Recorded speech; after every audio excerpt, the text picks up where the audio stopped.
much for the Navara team for inviting me here on this allied panel. Thank you to my co-panelists also. And a very big congratulations to all the winners present here.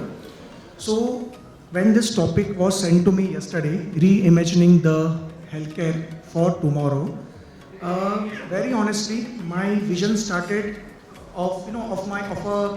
the vision which came to my mind was of a science fiction movie which I had seen in my childhood, where I saw flying cars. Okay, flying cars today have become a reality. Okay, same. Then I thought, okay, now let me imagine the healthcare of the future.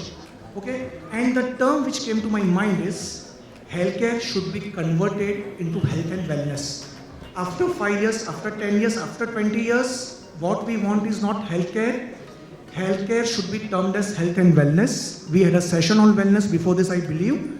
And my co-panelists have spoken about it should not be reactionary care, it should be proactive care. So, अभी क्या करना है, कल कहाँ पहुँचना है, उसके पहले हमको मालूम होना चाहिए कि आज हम कहाँ हैं. अगर हम not only of Saifee Hospital और मुंबई और हम इंडिया की बात करते हैं कि इंडिया में तकलीफ़ें क्या है आज हमारे पास हेल्थ केयर में. पॉपुलेशन बहुत बड़ा है, उनके पास एडिक्वेट रिसोर्सेज नहीं है, उनके पास रूरल एरियाज़ में हेल्थ केयर इंफ्रास्ट्रक्चर नहीं है, डॉक्टर्स वहाँ जाना पसंद नहीं करते हैं. और इन सब चीज़ों का इलाज क्या है, क्योंकि अगर हमको कल कहीं पहुँचना है तो हमको देखना है कि प्रॉब्लम्स क्या है, उनको कैसे हमको सर्कमवेंट करना है और कहाँ पहुँचना है. तो only answer I got was again flying cars.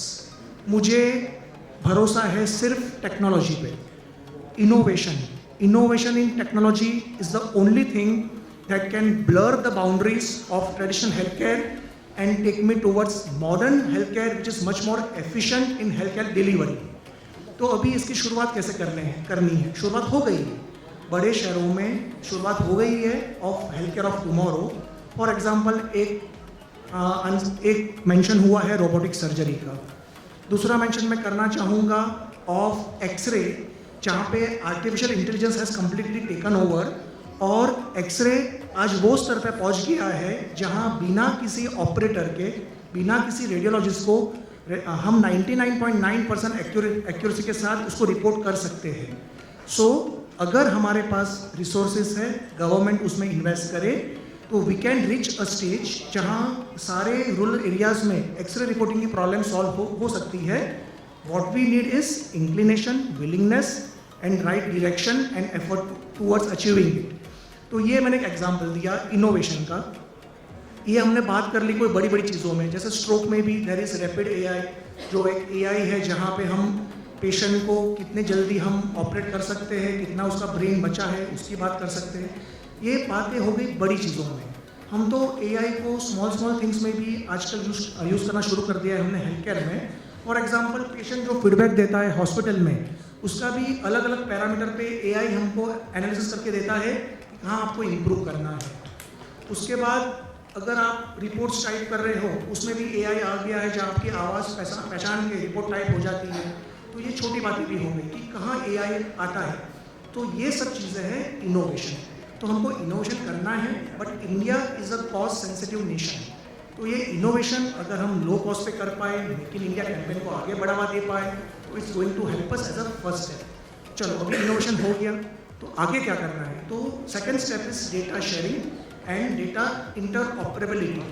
तो जो डेटा हमको मिला है उसको शेयर करना है between the government, private hospitals, different setups.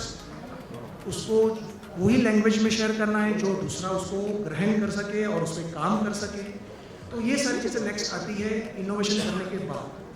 अगर ये भी हम कर ले तो फिर आता है customer focus and customer empowerment.